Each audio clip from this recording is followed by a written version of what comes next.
ఆంధ్ర రాష్ట్రంలో ఉండేటువంటి విశ్లేషకులు, మరీ ముఖ్యంగా ఒక వర్గానికి చెందినటువంటి సోషల్ మీడియా విశ్లేషకులు, పత్రికా విలేకరులు,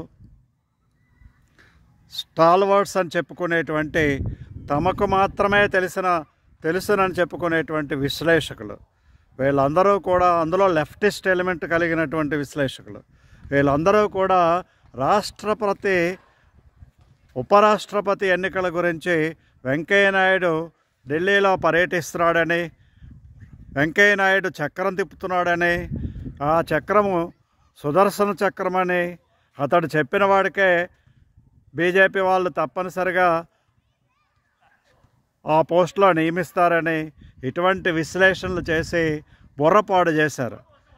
తెలియనటువంటి అమాయకులు అది నిజంగా ఆ సామాజిక వర్గానికి చెందిన అధికార పక్షానికి చెందినటువంటి వాళ్ళు కాబట్టి తప్పనిసరిగా అది నిజమేమో అని భ్రమింపబడ్డారు. తీరా చూస్తే అక్కడ ఉపరాష్ట్రపతి వెంకయ్యనాయుడు చెప్పినటువంటి వాళ్ళ పేర్లు ఏ ఒక్కటి కూడా రాలేదు.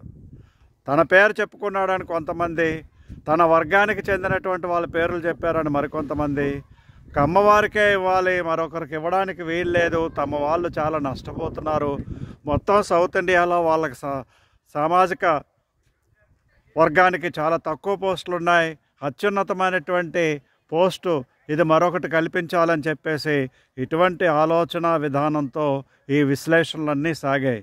ఏమైంది? రాష్ట్రపతి ఉపరాష్ట్రపతి ఎన్నికల్లో బీజేపీ తమ పార్టీ ఆలోచన మేరకు, ప్రయోజనాల మేరకు వర్క్ చేస్తుందనేటువంటి విషయాన్ని ప్రతి ఒక్కరూ గుర్తుపెట్టుకోవాలి.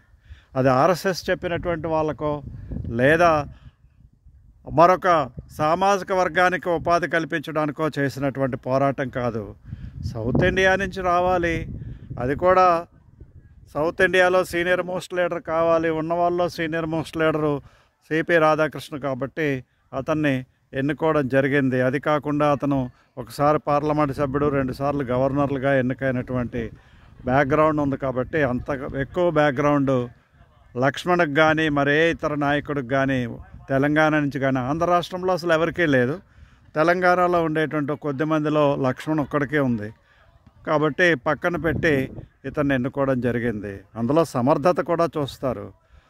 ఎవరో ఒక సామాజిక వర్గానికి చెందినటువంటి రమణకి ఇవ్వాలని చెప్పి పట్టుపట్టడం, అతడు ఒక్కడే క్యాపబుల్, ఆ సామాజిక వర్గానికి ఇచ్చినట్లయితే అది బీజేపీ పార్టీకి చాలా మేలు జరుగుతుంది.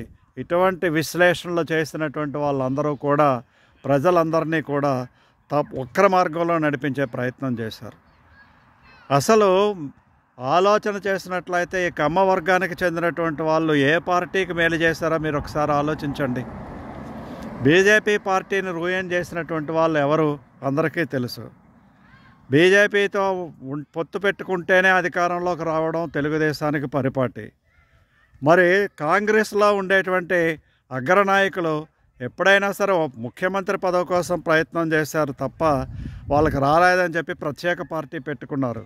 ఇంతవరకు కమ్యూనిస్ట్ పార్టీలో పనిచేసినటువంటి అగ్రనాయకులు అందరూ కూడా ఈ సామాజిక వర్గానికి చెందినటువంటి వాళ్ళే. వీళ్ళందరూ కూడా మళ్ళీ తెలుగుదేశం పార్టీకి లేదా వెనక నుంచి ముందు నుంచి ఏదో రకంగా ఈ పార్టీకే సపోర్ట్ చేశారు. బీజేపీలో ఉండే ఈ సామాజిక వర్గానికి చెందినటువంటి వాళ్ళు దీని పక్షానే మాట్లాడుతూ ఉంటారు, దీన్ని అభివృద్ధి కోసమే ఆలోచిస్తూ ఉంటారు.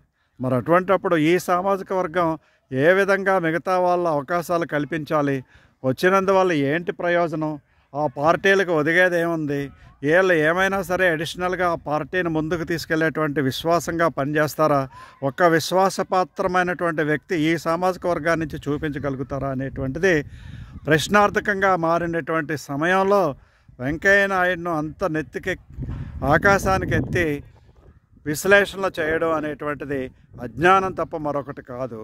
భారతీయ జనతా పార్టీకి సొంత ఎజెండా ఉంటుంది. ఎవరో చెప్పినటువంటి పద్ధతుల్లో అది కొట్టుకుపోయేటువంటి పరిస్థితి ఉండదు. Venkaiah Naidu is a waste material in Bharatiya Janata party. జై హింద్, జై భారత్.